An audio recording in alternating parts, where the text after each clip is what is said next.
भारतीय संविधान के जनक, चिंतक, समाज सुधारक और दलित वर्गों के लिए आवाज उठाने वाले बाबा साहब भीमराव अंबेडकर का जन्म 14 अप्रैल 1891 को मध्य प्रदेश के महू में हुआ था। इनके पिता का नाम रामजी मालोजी सकपाल और माता का नाम भीमाबाई था।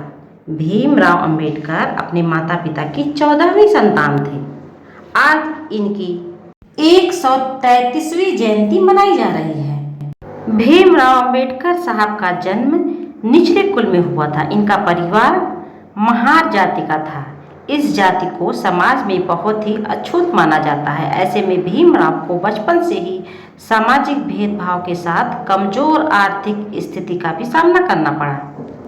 इस वर्ण व्यवस्था को खत्म करने के लिए सामाजिक के साथ कानूनी लड़ाई तक उन्होंने लड़ी, लेकिन जब उन्हें अपने तमाम प्रयास में विफलता प्राप्त हुई तब उन्होंने अपने भाषण में कहा था कि अगर सम्मानजनक जीवन और समान अधिकार चाहते हैं तो स्वयं की मदद करिए और इसके लिए धर्म एक ही रास्ता है। और उनके शब्द थे कि मैं हिंदू के रूप में पैदा हुआ हूँ, लेकिन हिंदू के रूप में मरूंगा नहीं।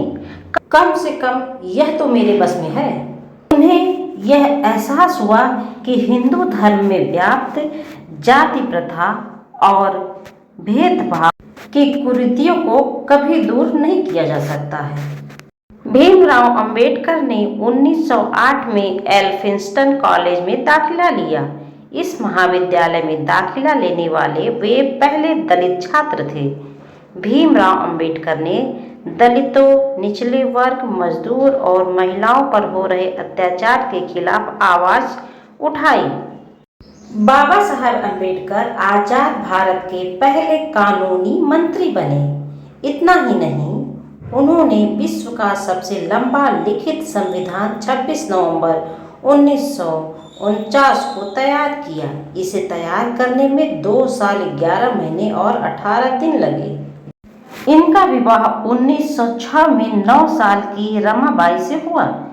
इस समय भीमराव की उम्र 15 साल थी। पहली पत्नी रमाबाई की मृत्यु के बाद उन्होंने सविता से दूसरा विवाह किया। बाबा साहेब भीमराव अंबेडकर 9 भाषाओं को जानते थे। इन्होंने देश विदेश में कई विश्वविद्यालयों से पीएचडी की उपाधि प्राप्त की। बाबा साहेब के पास लगभग 32 डिग्रियां थीं। 1951 में संसद में अपने हिंदू कोड बिल मसौदे पर रोके जाने के बाद उन्होंने मंत्रिमंडल पद से इस्तीफा दे दिया। इस मसौदे में उत्तराधिकार, विवाह और वर्ण व्यवस्था को लेकर कानून में लैंगिक समानता की बात कही गई थी। 1956 में बाबा साहेब ने हिंदू धर्म को छोड़कर बौद्ध धर्म अपना लिया। इनके साथ इनकी पत्नी सविता और लाखों दलितों ने भी बौद्ध धर्म को अपनाया। बौद्ध धर्म अपनाने के पीछे बाबा साहेब का मानना था कि बौद्ध धर्म प्रज्ञा, करुणा प्रदान करता है और समता का संदेश देता है। इन तीनों की बदौलत मनुष्य अच्छा और सम्मानजनक जीवन जी सकता है। बाबा साहब भीमराव अंबेडकर की मृत्यु 6 दिसंबर 1956 को दिल्ली में उनके निवास स्थान पर हुई। वे मधुमेह रोग से पीड़ित थे। मृत्यु के पश्चात भीमराव अंबेडकर को 1990 में भारत के सर्वोच्च नागरिक सम्मान भारत रत्न से सम्मानित किया गया।